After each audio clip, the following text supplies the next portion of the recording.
সুরজিতের গান, গল্প ও কবিতার আসরে সকলকে স্বাগত।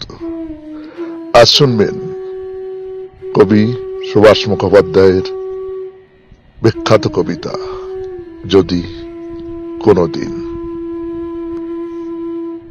যদি কোনোদিন দিগন্তের উপরে মাথা তুলে দাঁড়াতে পারি, আমি তোমাদের সব হিসেব মিটিয়ে দিয়ে দেব। মেঘবরণ কাশফুলের মতো আঙুলে ক্যারাম খেলা দেখেছি জানলার বাইরে থেকে।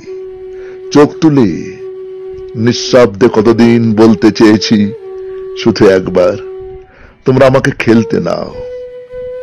দেখেও দেখেনি তারা কোনোদিন।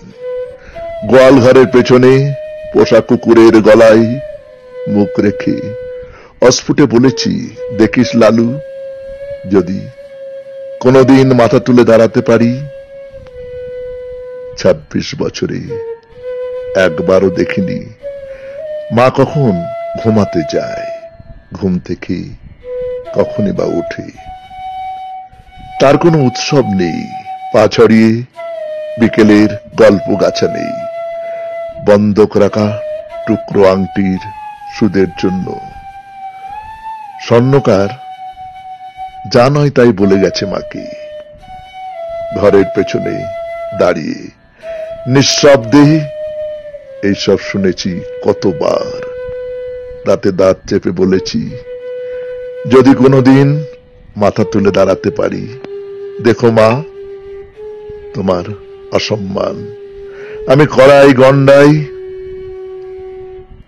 অন্ধকারের সামনে দাঁড়িয়ে বলেছি, এসো না কেউ, অন্যদিকে যাও।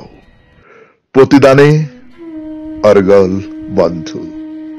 আমাকে বাইরে রেখে নিশ্চিন্তে ঘুমিয়েছি সেই সব মানুষ যাদের জন্য অখ্যাত পথের পাশে হেলাই ফেলে এসেছি আমার দিন, মাস, বছর।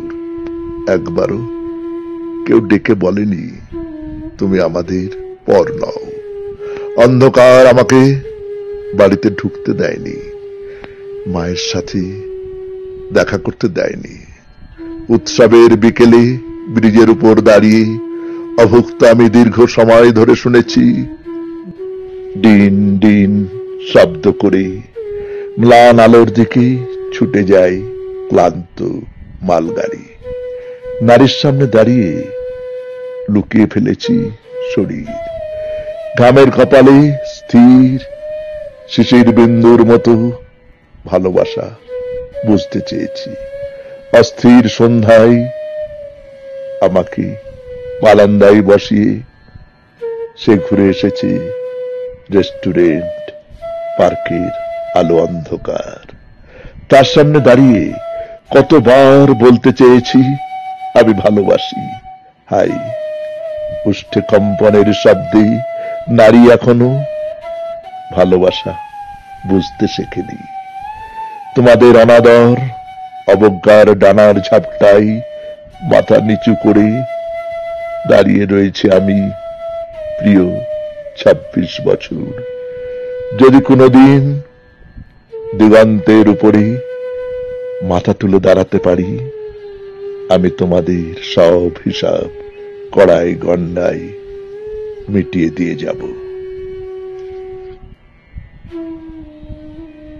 নমস্কার। শুনলেন কবিতা যদি কোনোদিন। কলমে কবি সুভাষ মুখোপাধ্যায়, উচ্চারণে সুরজিৎ দাস, বাঁশিতে ধ্রুবভর। সমগ্র অনুষ্ঠানটির সম্পাদনায় সুরজিৎ দাস।